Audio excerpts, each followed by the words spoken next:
Divisão sexual do trabalho. Então, eu vou ler esse trecho aqui. Esse texto também está disponibilizado. Deixa eu falar qual que é esse texto que eu fiz. Foram baseados no texto.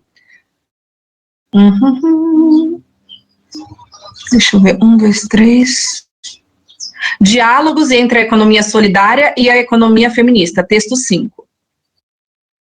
Divisão sexual do trabalho. Um desses limites refere-se às desigualdades a que estão submetidas no espaço privado ao realizarem um permanente conjunto de trabalhos essenciais à reprodução da vida e invisíveis na vida econômica que tem sido definida como expressão da desigual divisão sexual do trabalho a que estão submetidas as mulheres. Então, os homens, ao longo da história, tomando os lugares de poder, tomando as posições de liderança, eles são colocados no espaço público, em oposição às mulheres que estão no espaço privado. Então, as temáticas privadas não são assuntos de homem, são assuntos das mulheres. A gente pode colocar várias categorias, vários conceitos que são atribuídos às mulheres.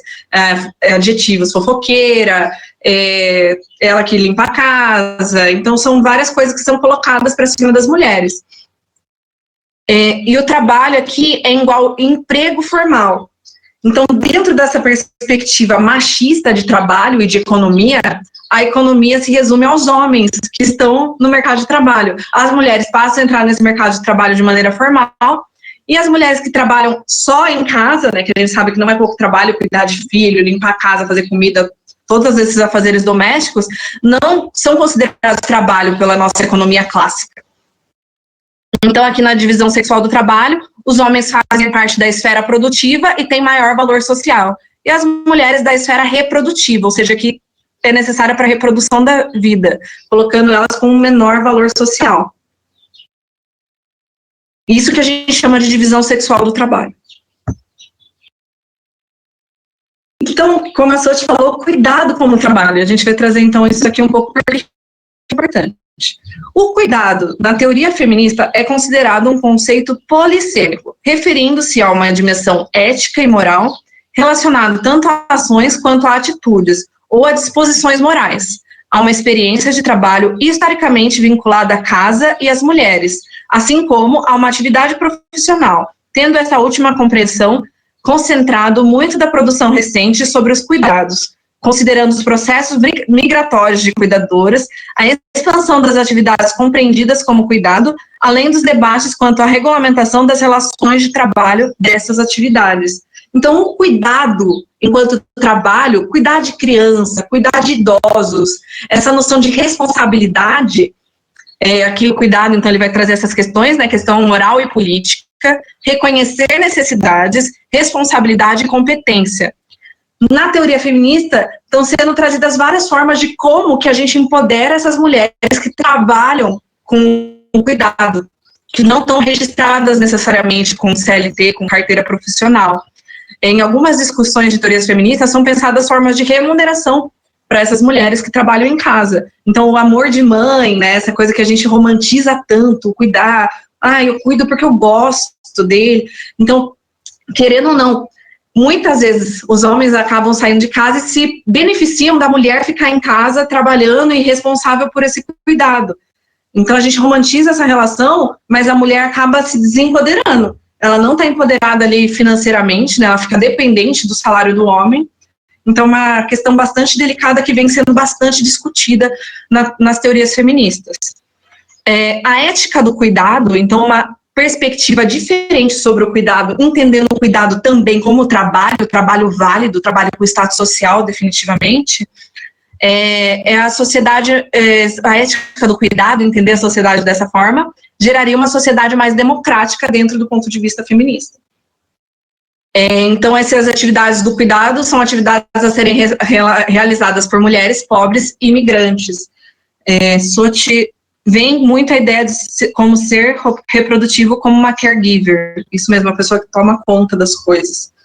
Eu coloquei um texto também que é sobre, eu vou ler direito que eu não gosto de falar nada errado, é o texto 6, imigrantes em São Paulo ganham 5 centavos para confeccionar máscaras anti-Covid. Essa é uma notícia bastante recente que eu coloquei, porque eu achei interessante para a gente problematizar essa questão de que tipo de trabalho está sendo feito e por quem está sendo feito e quanto essas pessoas estão ganhando. Vocês vão ver lá nessa matéria que as mulheres são as principais pessoas que estão fazendo essas máscaras por 5 centavos e imigrantes. Então, são questões importantes para a gente refletir sobre o cuidado como trabalho e as atividades da mulher e dos imigrantes no mercado de trabalho. Como que essas pessoas entram, quais são as condições, muitas vezes condições subhumanas, direitos que são garantidos teoricamente por lei, direitos trabalhistas, não são garantidos para mulheres e imigrantes muitas vezes. Então, mais um pouco sobre o cuidado com o trabalho. Assim, os cuidados seriam organizados pela política, social e economicamente, de forma a preservar relações de poder e manutenção dos privilégios. Então, para muitas pessoas que estão no poder hoje, é interessante que as mulheres continuem nessa posição de serem as responsáveis pelo cuidado e não ganhem nada por isso, que assim eles mantêm a dominação deles sobre elas. Então, é muito importante a gente perceber dentro desses discursos que aparecem bastante, mas mulher tem que cuidar de casa, a mulher tem que ser mãe, todos esses discursos, a gente problematizar eles e pensar em outras formas possíveis de pensar esse cuidado. Então, a gente chama isso dos homens se aproveitarem do cuidado do trabalho das mulheres, do trabalho doméstico, de irresponsabilidade privilegiada. Hoje em dia, a gente tem alguns homens que trabalham também, que dividem as tarefas. Espero que aqui todas tenham o privilégio de dividir tarefas com companheiro, companheira, companheire. E também são as pessoas que vão se importar com as pessoas que têm vulnerabilidade, como eu já comentei antes.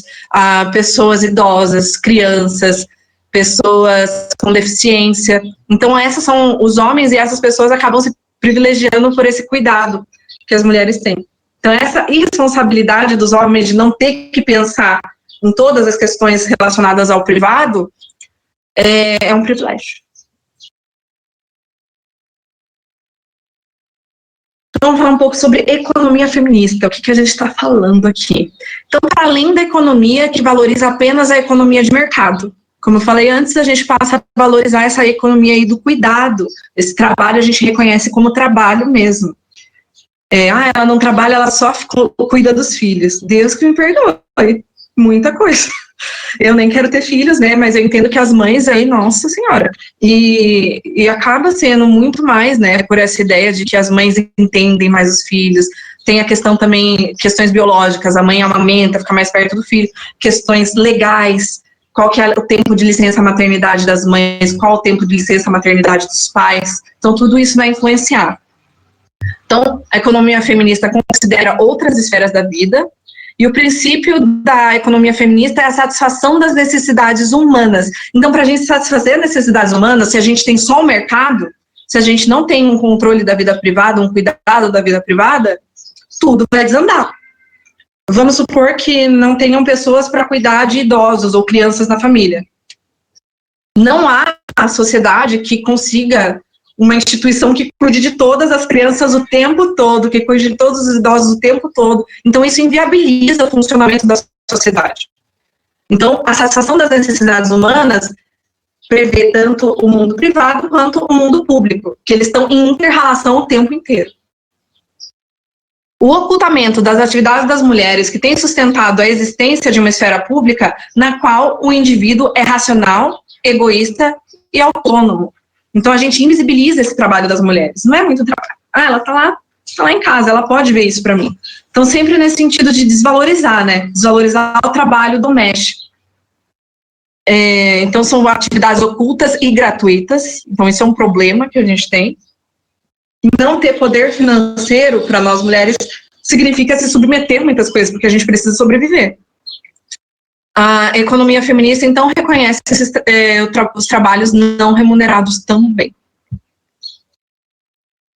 Agora, falando um pouco de leis de proteção da mulher, como eu estava falando, muitas mulheres se submetem a muitas coisas, ou por não terem independência financeira, ou por terem medo, né, de fazerem coisas tanto por causa da opressão masculina, quanto por causa da falta de crença em si mesma, né, eu sou mulher, não consigo fazer isso.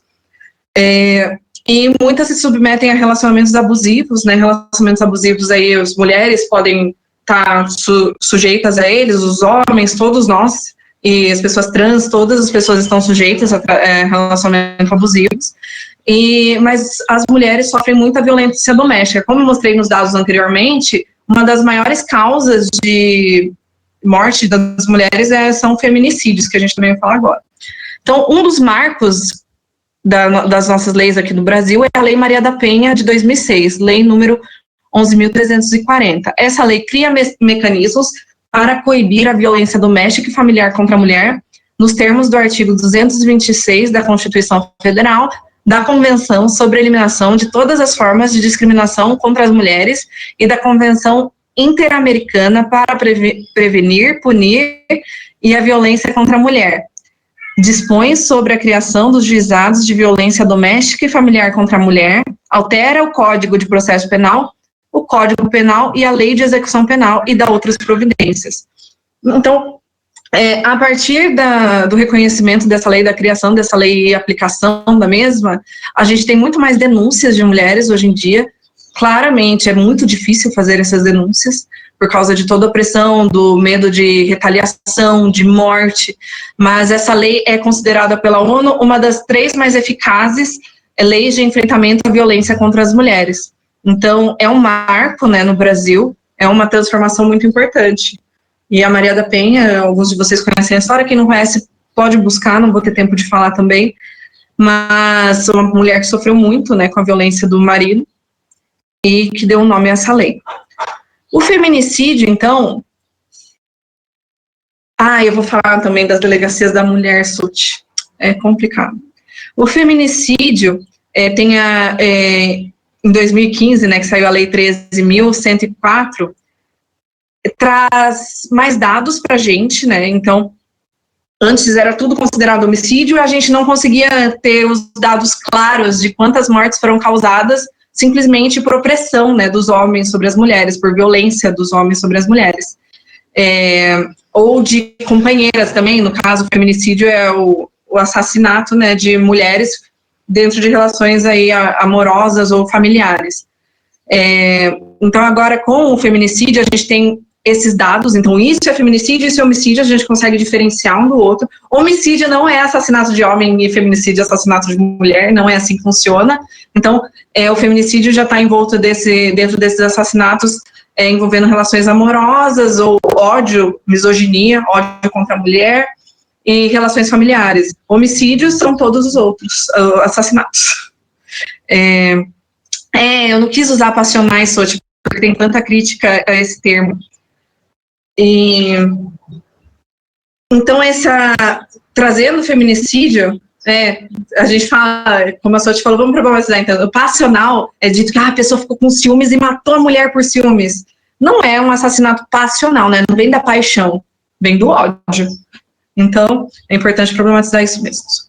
Então, o feminicídio traz mais dados para a gente trabalhar, entender e criar formas de refletir. Então, não invisibiliza e proporciona reflexões sobre a formas de tratar o problema do feminicídio no Brasil.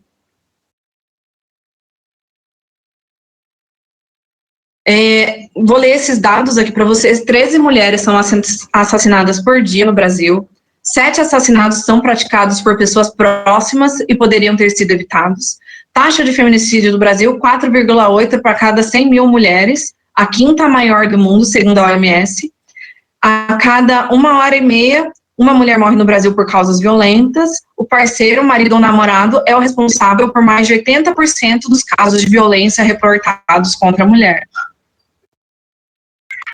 Miloca, do feminicídio, a gente, como sempre, a gente tem a subnotificação de dados, né, dos casos, que é difícil a gente registrar alguma coisa como feminicídio. Geralmente, é solicitado por alguém próximo à vítima, ou que conhecia o caso, ou para o próprio delegado ou delegada que está investigando o caso, a alteração para feminicídio, mas a gente não consegue ter os números exatos, porque muitos casos de feminicídio são reportados como homicídios ainda, até por falta de reconhecimento de pessoas que não querem reconhecer o feminicídio como uma coisa real, que fazem essas piadas de que homicídio é de homem, feminicídio é de mulher.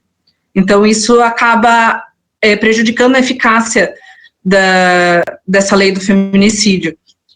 e do próprio encarceramento das pessoas, né, da punição das pessoas que cometem o feminicídio. E muitas vezes também a gente não consegue punir ou reeducar pessoas feminicidas, porque elas se suicidam depois, acontece bastante, né, o feminicídio seguido de suicídio é bastante comum, então tem várias complicações aí no meio.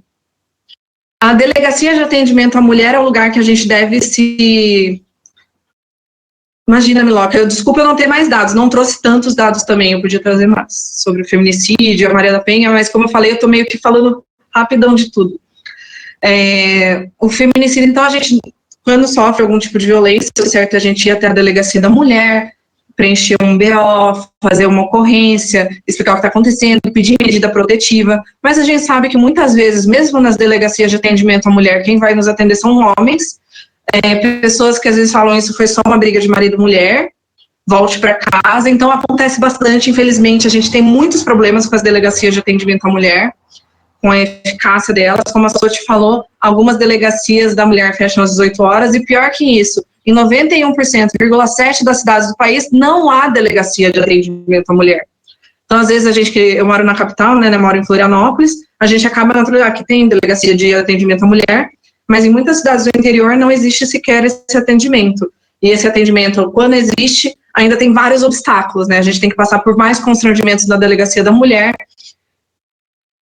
Nem sempre, né? Nem sempre a mulher procura uma delegacia, que, como a Juliana falou, por medo, por saber que vai ser constrangida, por falar que não vai dar em nada, conhecer vários casos, não deu em nada. Ela fez vários BOs e aqui em Floripa tem, mas nem sempre tem atendimento também. E muitas vezes, quando existe, fecha às 18 horas, que é a hora que os maridos geralmente chegam em casa do trabalho, contribuiu a sorte. Então, a gente tem essas várias questões aí que são um problema para realmente a mulher denunciar e acontecer alguma coisa. E a gente vê vários casos de feminicídio que dão na notícia, que a mulher preencheu 8 BOs contra o homem e ainda assim foi assassinada. A Clara está contribuindo aqui mais um pouco, mais de uma vez que foi acompanhar alguma amiga, na hora não tinha quem atendesse. Então, aqui dentro desse grupo pequeno de pessoas que está nessa aula, já temos esses casos problemáticos de não atendimento. Mas, de qualquer forma, ainda é o lugar que se tem, a gente tem que lutar por mais espaços eficientes, espaços que funcionem, espaços em que mulheres atendam mulheres, eu acho isso importante também. Para a gente conseguir diminuir esses números absurdos de violência contra as mulheres.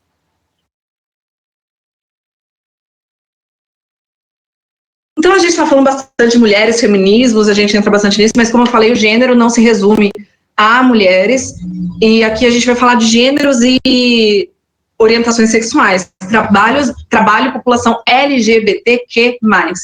A gente eu não coloquei todos, LGBTQIA+, mas tem mais. Então, o Brasil segue no topo dos países onde mais se mata LGBTs. O Brasil lidera ranking mundial de assassinatos de transexuais. Então, no Brasil é um país que essas pessoas claramente não são aceitas, né? Há muita violência contra essas pessoas ainda. E se vivendo a vida normalmente, andando na rua, as pessoas são assassinadas por terem uma identidade de gênero ou uma orientação sexual, por beijar o namorado na rua, uma coisa que a gente toma como natural, né? Eu tenho um marido que é homem, eu sou mulher cisgênero, branca, heterossexual, tenho vários privilégios aí. Então, para mim, eu beijo meu marido na rua, normal, não acontece nada comigo. Agora, pensa tenta se colocar no lugar dessa pessoa que você não pode demonstrar uma afetividade porque você corre risco de morte se você fizer isso na rua. E se para essas questões do dia a dia isso já ocorre, pensa como é no mercado de trabalho. Então, tem várias profissões aí que não aceitam a população LGBTQ+, em que essas profissões, essas identidades de gênero e orientações sexuais são bastante discriminadas, e as pessoas sofrem bullying, ou quando descobre, né, a pessoa entra escondida, não pode dizer que é trans, não pode dizer que é gay, não pode dizer que é bi, e daí o chefe, ou a líder ali do trabalho, né, a chefa, vamos colocar assim, demite essa pessoa. Então, a gente está falando de pessoas em vulnerabilidade social, pessoas que não têm a garantia do salário sempre, pessoas que ainda estão encontrando lugar no mercado de trabalho, aos poucos, mas que a maioria delas não tem lugar no mercado de trabalho.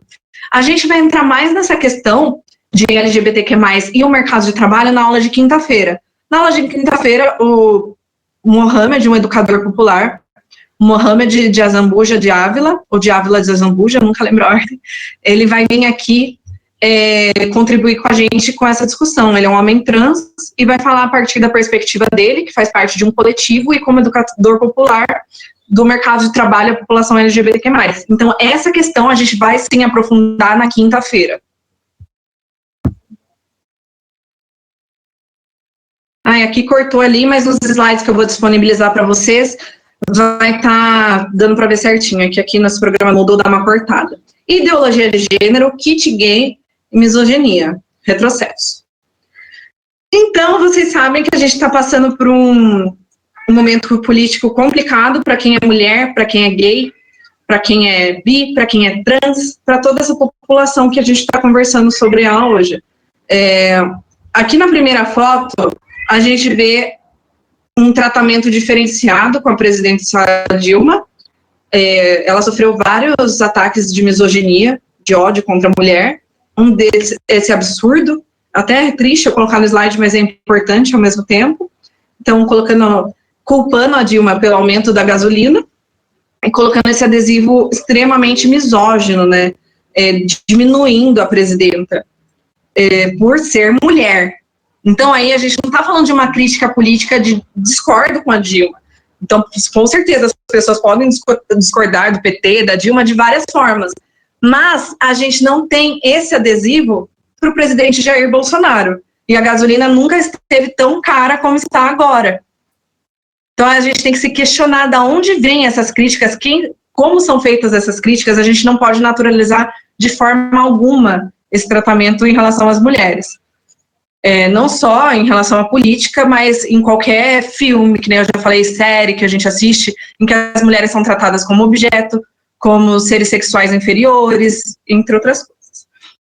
Aqui a gente tem o presidente, Jair Bolsonaro, segurando o nosso kit gay. Então, o kit gay, teoricamente, é um negócio para transformar todo mundo em gay e lésbica, né? Você vai na escola, ensina a ser gay, ensina a ser lésbica, ensina a ser trans. Que sonho, eu falo brincando, tá, gente? Mas as coisas não funcionam assim. Você não chega para alguém e fala, agora você é gay, agora você é trans, você vai aprender isso nesse kit gay. Então, essa foi uma mentira muito perpetuada para atrair os grupos fundamentalistas, né, que discordam de diferentes orientações sexuais e discordam de diferentes expressões de gênero. Mas isso trata-se de uma inverdade. O fake news, né, que a gente tem muito hoje em dia, e, além disso, isso contribuiu para a falta de educação sexual nas escolas, que é um tema muito importante. Então, a educação sexual não ensina a pessoa a fazer sexo, ensina como o corpo dela funciona, e coisas importantes como o que é uma relação sexual. Então, se uma criança não sabe o que é uma relação sexual, uma criança não sabe se está sendo abusada e não vai denunciar um abuso que possa sofrer. Então, é muito problemática essa questão de não ter educação sexual para as crianças, para elas saberem os limites do corpo dela, os direitos que ela tem do corpo dela, e o que ultrapassa os limites, o que passa a ser uma relação sexual de um adulto cometendo uma pedofilia contigo, ou cometendo um estupro. Então, aí a gente tem esse retrocesso. A educação sexual também é bastante importante para informar jovens sobre gravidez. Então, se a gente não souber quais são os métodos contraceptivos, como que acontece, como se engravida, hoje em dia a gente está tendo um retrocesso tão grande que muitos jovens não sabem, jovens, adoram que agora eu passo tudo pro feminino masculino e nem às vezes a palavra nem tem. Os jovens, muitas pessoas jovens não têm acesso a essa informação de como se engravida. Tá voltando a história da cegonha, sabe? São umas coisas que a gente está indo muito para trás.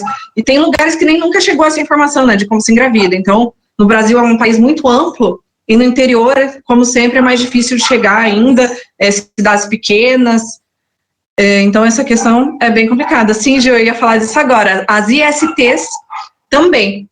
Então, qualquer IST, infecção sexualmente transmissível, a gente fica sem saber quais são elas, quais são os sintomas, como que se contrai essas ISTs. Tem gente que acha que a camisinha protege de todas as ISTs, a gente sabe que isso não ocorre, até saber essa questão de polêmica em relação à educação sexual também aparece quando a educação sexual inclui sexo homossexual, porque muitas vezes, por exemplo, para fazer o sexo oral numa mulher, é necessária uma proteção, e a camisinha feminina não protege o suficiente ali, né, protege só para penetração. Ainda a gente tem essa educação sexual muito envolta dessa questão heterossexual. Então, a gente trata só a questão heterossexual, e daí as mulheres não aprendem. Hoje em dia, aliás, a gente não tem muitas alternativas aí para sexo lésbico. Muitas mulheres cortam luvas, sabe essas luvas de dentista, de médico? Então, cortam essa luva e abrem para fazer o sexo oral, para não contrair nenhuma IST. Então, esse tipo de informação seria muito importante passar para os jovens, porque o presidente Jair Bolsonaro, querendo ou não, vai continuar existindo pessoas gays, pessoas lésbicas, pessoas bis, pessoas trans. Então, a educação é o melhor caminho para a gente entender e aprender como é a melhor forma de se relacionar de forma segura, e, enfim, sobreviver. Deixa eu ver o que mais. Fundamentalismo. Ok. Fundamentalismo religioso, invisibilização dos gêneros, só educação sexual. Tá. Eu já mencionei algumas vezes a questão do fundamentalismo religioso. Existem muitas religiões progressistas, né, que buscam informar as pessoas, mas a gente tem aí uma ampliação de religiões que buscam ocultar informações, né? Ocultismo, a gente tem falado muito. Os retrocessos não são só na questão de gênero, né? A gente está falando de terra plana, de movimento antivacina. São coisas assim que é uma nova idade média que a gente está vivendo quase. Então a gente tem que lutar muito para a informação chegar nas pessoas, independente de religião. Eu não sei, isso é uma questão, né, da gente pensar de como tratar, não sei qual que é a fé de vocês, o que vocês acreditam, mas a educação, o conhecimento é importante em qualquer fé, em qualquer religião. Então, se vocês têm aí um pastor, um padre, um Buda, não sei, são várias religiões, né? Eu sou bem ignorante em termos religiosos, mas busquem levar essas informações dentro da religião de vocês, porque elas são importantes, e tratar isso de forma tranquila, né? Não precisa ser uma coisa absurda. As pessoas existirem não significa que você não vai existir porque as outras pessoas diferentes existem. Às vezes a gente fala o óbvio, mas é um momento que a gente precisa falar o óbvio, e a gente não está conseguindo lutar por mais direitos, a gente está tendo que lutar para manter os que a gente conseguiu, os que a gente conquistou. Então, é um momento muito difícil para discutir gênero e discutir orientação sexual. Agora, falei de um monte de coisa triste, um monte de coisa pesada. Vamos falar um pouco de soluções, né? Isso é importante. Vamos falar de economia solidária. Nesse texto aí de economia feminista e economia solidária que eu passei, então esses trechos aqui que eu... ali eu nem pus a página, depois eu vou adicionar a página. Esses trechos que eu elenquei aqui, vamos dar uma lida. A economia solidária se distingue por estabelecer valores e fundamentos particulares na realização do trabalho, recuperar o sentido político do produto do trabalho e buscar uma reapropriação da economia em um horizonte social e político. Então, a economia solidária busca ser diferente em aspectos morais e políticos e sociais. Então, pensa numa perspectiva de sociedade diferente da economia vigente, a economia clássica. Então, como a gente já falou desse mercado de trabalho em que tem um chefe que paga o assalariado e se apropria da mão de obra dele, da mais-valia dele. Então, a economia solidária vai pensar em uma forma de produção diferente. Quanto à realização do trabalho, são características principais na economia solidária uma organização cooperada ou associada e autogestionária. Então, é isso que a gente está falando aqui, tanto nesse curso de modelos de economia criativa e modelos de autogestão. O professor Israel, na semana que vem, vai se aprofundar mais nessa questão, e a gente também, na quinta-feira, vai discutir, a gente vai assistir o documentário Mulheres da Terra, com as mulheres do movimento campesino, ou camponês, do MMC, com a pesquisadora Carolina Herrera, que vai estar aqui com a gente também como convidada. Então, semana que vem a gente tem 2 pessoas convidadas, e a gente vai discutir mais como que se dá esse tipo de trabalho de economia solidária, e como as mulheres fazem esse tipo de trabalho de forma diferente. E também com a Carolina, a gente vai falar disso do MMC, e com o Mohamed, A gente vai falar da população LGBTQ e mais.